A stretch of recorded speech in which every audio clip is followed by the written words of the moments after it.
Assalamualaikum warahmatullahi wabarakatuh. Selamat pagi teman-temanku semua yang dari Sabang sampai Merauke ada semua di sini. Oke, pertama aku mau kenalin diriku dulu. Nama aku Naila Wikan Pangukir. Aku dari Fakultas Kedokteran Universitas Sriwijaya angkatan 2022, Prodi Pendidikan Dokter. Dan NIM 040 1128 222 7063. Jadi di sini aku mau presentasi tentang kesehatan jasmani. Nah, tapi sebelumnya aku mau kenalan dulu sama teman-temanku yang udah di sini karena tak kenal tak sayang tak cinta. Jangan cintai doi kalian aja, cintai aku juga ya guys ya. Oke, yang pertama aku mau Kak Mela dulu nih. Kak Mela Kak dari fakultas mana Kak?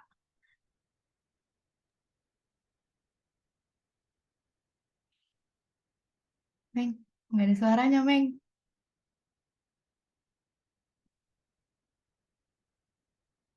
Atau boleh lewat chat nggak apa-apa deh.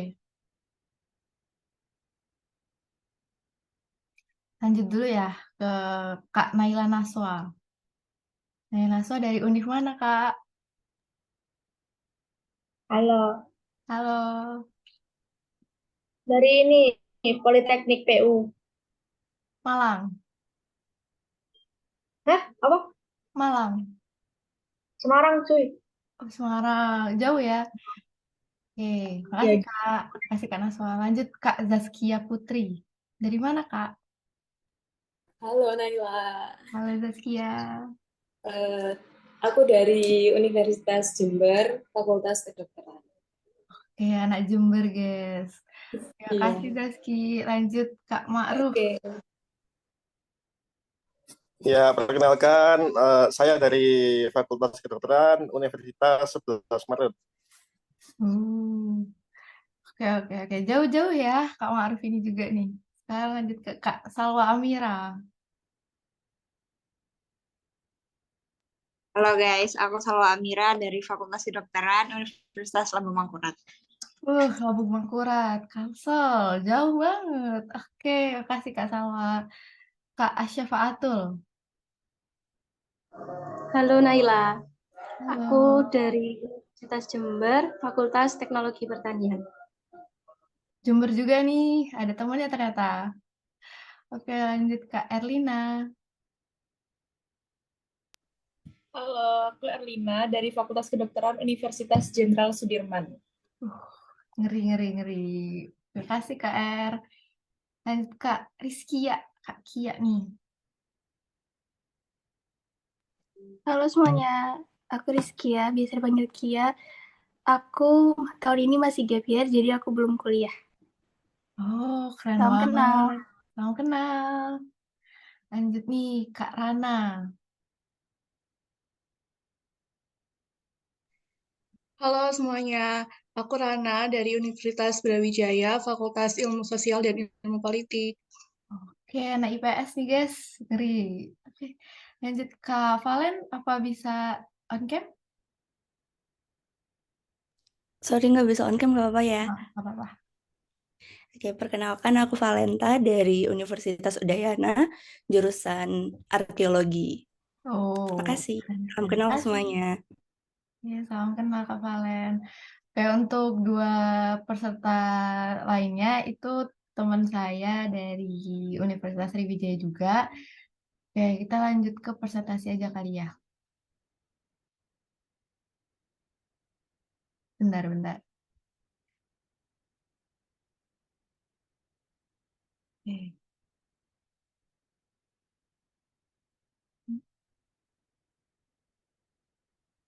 Untuk teman-teman semua, kalau misalnya ada urusan lain, boleh banget on cam, off cam. Untuk kalau mau on cam juga nggak apa-apa. Ini saya screen ya, guys. Jadi aku mulai lagi dari salam ya. Assalamualaikum warahmatullahi wabarakatuh. Jadi aku mau presentasi tentang kenapa sih kesehatan jasmani itu penting. Jadi kita sebagai manusia itu pasti kita punya banyak banget kegiatan. Nah, kalau kita melakukan kegiatan, itu kita harus sehat dulu yang pertama. Baru kita harus ada motivasi, baru setelahnya ada beberapa alasan-alasan lainnya. Jadi kesehatan jasmani itu penting banget. Jaga kesehatan jasmani, jangan cuma jaga hubungan doang, tapi kesehatan juga harus dijaga. Oke, jadi aku Naila Wikan Pangukir dari Fakultas Kedokteran Universitas Sriwijaya. Jadi outline yang akan kita bahas kali ini itu ada 3. Yang pertama ada kebugaran jasmani, aktivitas fisik, sama terakhir aplikasi kesehatan. Jadi aplikasi kesehatan nanti aku bakal kasih tahu satu aplikasi kesehatan yang bakal ngebantu banget kita dalam menjaga kesehatan jasmani. Nah, pertama aku mau ngasih satu kalimat dulu bahwa kesehatan itu bukanlah kemewahan. Sehat itu murah, tapi jadi mahal jika sehat telah berubah jadi sakit. Misal, kita kalau untuk sehat cuma perlu minum air putih aja. Beda sama kalau misalnya kita mau minum yang manis-manis. Aku nggak bisa nyebutin mereknya. Itu bisa sampai 30-40. Sedangkan air putih itu berapa sih? Satu aqua aja tuh bisa 3.000 doang gitu loh. Jadi sehat itu bukanlah kemewahan. Tapi kalau misalnya kita misalnya tidur nih. Tidur kan tinggal tidur aja gitu ya kalau misalnya kita sehat. Ya tinggal rebahan, merem, terus tidur. Tapi beda sama orang sakit. Perlu obat tidur. Jadi perlu ada biaya yang dikeluarkan kalau kita sakit. Oke, yang pertama ada kebugaran jasmani. Jadi kebugaran jasmani itu apa sih? Pentingnya kebugaran jasmani itu apa? Jadi dari KBBI, kebugaran itu berasal dari kata bugar yang artinya sehat dan segar. Ini adalah maksudnya tentang badan. Kemudian menurut WHO, kebugaran jasmani itu adalah sejahtera tentang jasmani, rohani, dan sosial. Dia bukan hanya terbebas dari penyakit aja atau kelelahan. Nah, definisi ini sama artinya dengan sehat sama dengan sejahtera secara jasmani, rohani, dan sosial ditambah dengan bebas penyakit, cacat, dan kelemahan. Nah, ada daya tahan kardiorespirasi. Kardiorespirasi ini adalah salah satu dari indikator objektif yang mengukur aktivitas fisik seorang. Jadi kalau kardiorespirasinya tinggi, maka kemampuan untuk bekerjanya itu juga tinggi. Karena tubuh tuh mampu mengeluarkan sejumlah energi yang cukup besar dalam periode yang cukup lama. Oke, lanjut. Jadi ada unsur-unsur kebugaran jasmani. Ada 10. Ada strength atau kekuatan. Ada muscular power atau daya otot. Ada endurance atau daya tahan. Speed, kecepatan. Flexibility atau kelenturan. Agility atau kelincahan. Balance, keseimbangan. Reaction, reaksi. Koordinasi, dan terakhir nggak kalah penting itu akurasi atau ketepatan. Jadi apa sih maksudnya unsur kebugaran jasmani ini? Jadi misalnya, laki-laki dan perempuan itu memiliki kekuatan yang berbeda-beda, strength yang berbeda. Jadi ada beberapa faktor yang mempengaruhi dari kebugaran jasmani. Nah, di sini aku bakal bahas faktor-faktornya. Jadi ada 5, yang pertama ada umur. Jadi kayak kita remaja sama lansia itu sistem metabolismenya itu sudah beda banget. Jadi umur itu juga berpengaruh sama faktor kebugaran jasmani. Yang kedua ada jenis kelamin yang udah saya sebutkan tadi. Laki-laki dan perempuan itu contohnya memiliki strength yang beda, endurance yang beda, flexibility yang beda. Dan itu juga mengaruhi apa aja faktor dari kesehatan atau kebugaran jasmani. Kemudian yang ketiga ada makanan yang mengandung serat, mineral, protein, karbon, dan lemak. Yang keempat ada istirahat. Istirahat yang masuk di sini adalah tidur atau pola tidur yang cukup baik dan teratur. Yang kelima yang terakhir adalah genetik. Oke. Nah, cara meningkatkannya itu gimana? Yang pertama ada berolahraga secara rutin. Yang kedua, menjaga berat badan ideal. Yang ketiga, mengkonsumsi buah dan sayur. Yang keempat, minum cukup air. 5, tidur yang pulas atau yang cukup. Yang keenam, kelola stres. Yang ketujuh, hindari rokok dan minuman beralkohol. Nah, masuk nih. Tadi di kebugaran jasmani aku bilang cara meningkatkannya dengan berolahraga secara teratur. Nah, di outline kedua ini adalah aktivitas fisik.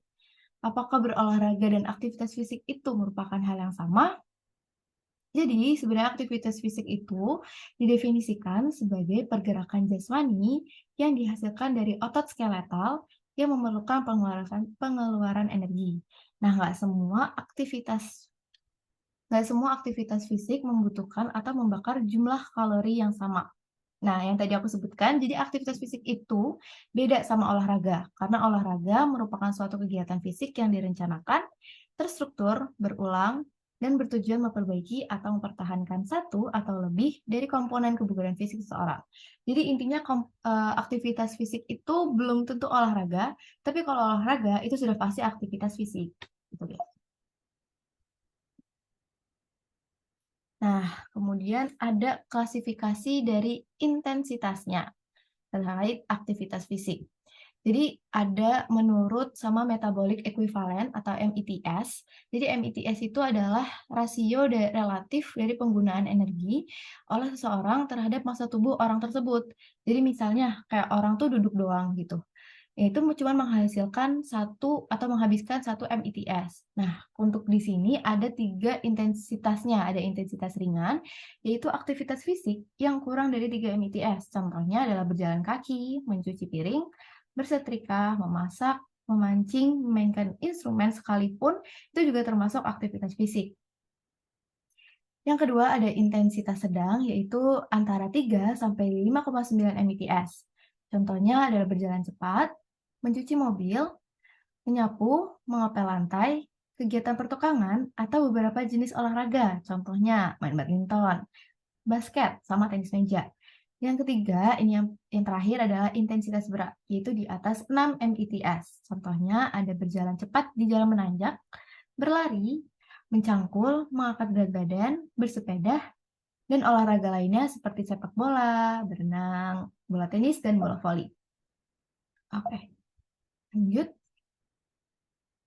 Nah, ini dia manfaat dari aktivitas fisik yang udah aku jelasin apa aja tadi aktivitas fisik. Nah, jadi yang pertama itu ada mengurangi resiko terkena demensia sampai 30%. Kemudian mengurangi mortality sampai 30%, mengurangi penyakit kardiovaskular sampai 35%, mengurangi resiko diabetes tipe 2 sampai 40%, mengurangi cancer, colon cancer sampai 30%, breast cancer 20%, dan depresi 30%, dan terakhir ada mengurangi fraktur di hip joint sampai 68%. Nah, ini kan manfaat dari fisiknya. Kemudian ada juga manfaat di bagian otak. Jadi yang pertama itu ada meningkatkan konsentrasi. Jadi olahraga itu bisa membantu kita untuk lebih fokus dan lebih tidak mudah terpengaruh sama distraksi. Yang kedua ada meningkatkan memori. Jadi ada yang namanya hipokampus. Nah, hipokampus ini merupakan bagian penting yang memproses memori yang sangat aktif kalau kita tuh lagi berolahraga. Kemudian yang tiga ada meningkatkan kreativitas. Jadi dengan kita berjalan kaki, itu bisa meningkatkan kreativitas sampai 60% dibanding kita cuma duduk doang. Kemudian yang keempat ada mengurangi resiko depresi.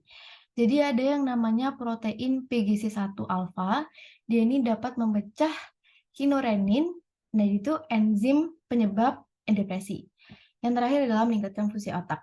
Jadi otak kita itu dapat lebih meningkatkan proses informasi dan membuat keputusan dengan baik.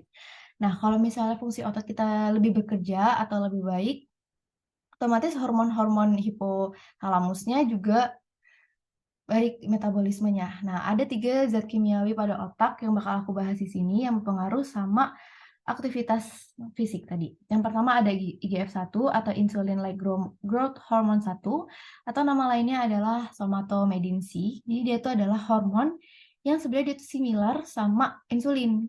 Jadi hormon ini memiliki peran yaitu untuk pertumbuhan massa anak-anak dan mempunyai efek anabolik saat dewasa. Nah, IGF-1 ini dirangsang oleh GH atau growth hormone. Ya, dia itu memperantai oleh efek-efek dari pertumbuhan-pertumbuhan. Nah, IGF-1 ini juga diproduksi di hati. Jadi dia mengeluarkan protein atau produk peptida dari dalam darah sebagai respon terhadap stimulasi dari growth hormone tadi. Nah, IGF-1 ini kemudian menstimulasi dari stimulasi GH tadi, menstimulasi pertumbuhan tubuh secara sistemik hampir di semua sel dalam tubuh, khususnya kayak otot skeletal, kartilago, hati, ginjal, bahkan sampai saraf juga. Nah, yang kedua ada leptin. Jadi leptin ini kalau di bahasa Latin itu artinya leptos, artinya kurus. Jadi hormon leptin ini menginhibisi dari rasa lapar. Jadi dia itu memiliki mekanisme yang berkebalikan dengan hormon grelin atau hormon lapar. Jadi kedua hormon ini bekerja pada reseptor di nukleus hipotalamus atau nukleus arcuata pada hipotalamus, kemudian meregulasi dari nafsu makan mencapai homeostasis energi. Kemudian yang ketiga ada dopamin. Jadi dopamin ini merupakan zat kimia organik dari katekolamin dari keluarga fenitalamin yang memainkan berbagai peran penting pada otak dan tubuh. Maaf. Nah, pada otak ini dopamin berfungsi sebagai neurotransmitter. Lanjut dulu. Terus apa sih korelasi dari kebugaran jasmani sebelumnya sama unsur-unsur kebugaran jasmani sebelumnya sama aktivitas fisik ini? Jadi contohnya ada squat jump. Squat jump ini tentu akan melatih dari strength yang kita punya. Karena unsur-unsur itu kita punya setiap orang, tapi beda-beda tingkatannya. Jadi kita tuh tetap harus melatih unsur-unsur yang kita punya dengan squat jump untuk strength, lari untuk endurance, yoga untuk flexibility, zigzag untuk agility, dan lempar tangkap untuk reaction. Lanjut. Nah, aktivitas fisik rutin selain olahraga tadi, ada tuh minimal jalan kaki. Manusia tuh 10.000 per hari. Jadi kalau misalnya kalian nih kosannya atau rumahnya deket sama kampus gitu, misalnya cuma 600 meter. Nah, itu bisa lah jalan doang, nggak usah naik Gojek gitu kan. Itu bolak-balik aja bisa 3.000-an sampai 4.000-an langkah gitu. Yang kedua adalah melakukan pekerjaan rumah tangga yang menggerakkan otot seperti nyapu, nyetrika, sama nyuci baju. Jadi kalian yang di kos atau yang di rumah nggak usah males-males untuk nyapu atau ngepel karena ini tuh termasuk aktivitas rutin. Kemudian yang keempat itu melakukan aktivitas berkebun, kemudian yang kelima ada naik turun tangga. Nah, outline yang ketiga ada aplikasi kesehatan atau Pacer Health. Jadi aplikasi ini Pacer Health itu apa? Jadi ini merupakan pedometer. Nah, pedometer itu sendiri memiliki makna bahwa merupakan alat elektronik yang digunakan untuk menghitung langkah orang yang berjalan atau berlari. Nah, biasanya digunakan sebagai media dalam latihan aktivitas fisik. Nah, kenapa sih perlu banget sama aplikasi Pacer Health itu? Nah, seperti tadi kan aku udah pernah singgung, kalau manusia itu sebaiknya minimal itu 10.000 langkah per hari. Jadi, pedometer ini atau Pacer Health ini manfaatnya itu membantu kita menghitung jumlah langkah yang kita lakukan per hari untuk membantu menilai aktivitas kita yang kita lakukan sehari-hari. Nah, kita dapat menentukan sejauh apa sih kita tuh dapat berjalan, seberapa banyak langkah yang kita lakukan sehari-hari, dan itu meningkatkan dan membantu kita pada pola aktivitas fisik yang lebih baik. Nah, ini contoh tampilan dari Pacer Health aku. Ini tanggal 15 Februari 2023 itu sampai 3.764 langkah belum sampai goalnya. Jadi sebenarnya 10.000 langkah tuh emang banyak banget. Jadi kalau misalnya kita males-males, ya kayak mana mau 10.000, aku 3.000 aja tuh udah capek gitu loh. Jadi emang harus dirangsang terus untuk kita jalan-jalan. Jadi kalau misalnya kita ada aplikasi ini, ada tampilan di HP kita tuh udah berapa langkah gitu. Jadi kita nggak perlu buka, jadi di notifnya itu udah ada langkah kita per harinya. Jadi bisa meningkatkan juga motivasi untuk kita melangkah per harinya. Oke, terakhir dari aku, jauh lebih sulit untuk membuat orang sehat daripada membuat mereka sakit dari DeForest Clinton Jarvis. Sebenarnya aku mau bilang, nggak jadi deh, nanti offset dah. Jadi itu terakhir dari aku, dan terima kasih untuk semuanya. Mohon maaf atas semua kalimat-kalimat yang mungkin offset dan menyinggung gitu ya. Tapi terima kasih juga udah bersedia join di Zoom aku di hari Minggu, di weekend ini, pagi-pagi lagi.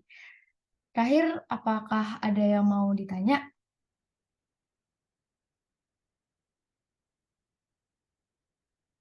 Ada banget yang mau nanya, guys. Aku stop share dulu ya. Belum ada.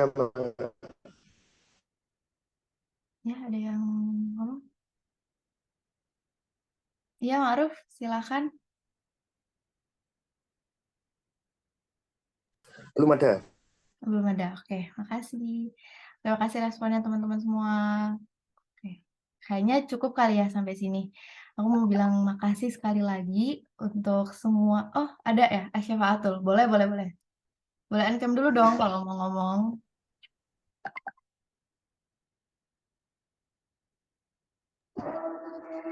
Jadi pertanyaannya, kalau kita habis olahraga itu kan pasti capek banget ya, dan ingin minum yang seger-seger. Yang dingin atau yang hangat gitu, apakah Oke, makasih pertanyaannya Syafaatul. Ini kelihatan banget ya suka olahraga. Ya, Syafaatul.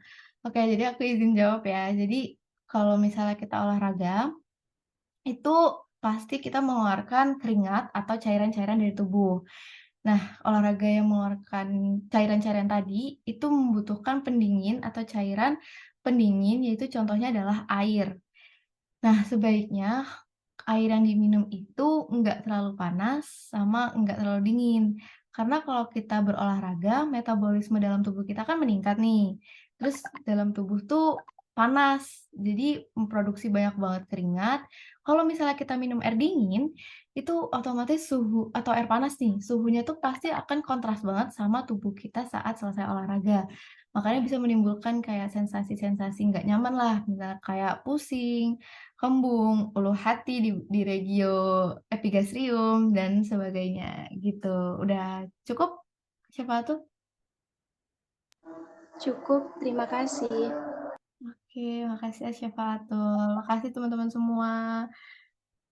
Ini terakhir dari aku, eh, jangan lupa jaga kesehatan, olahraga yang rutin, makan, minum, karena semoga kita bisa ketemu lagi di kesempatan lain kali.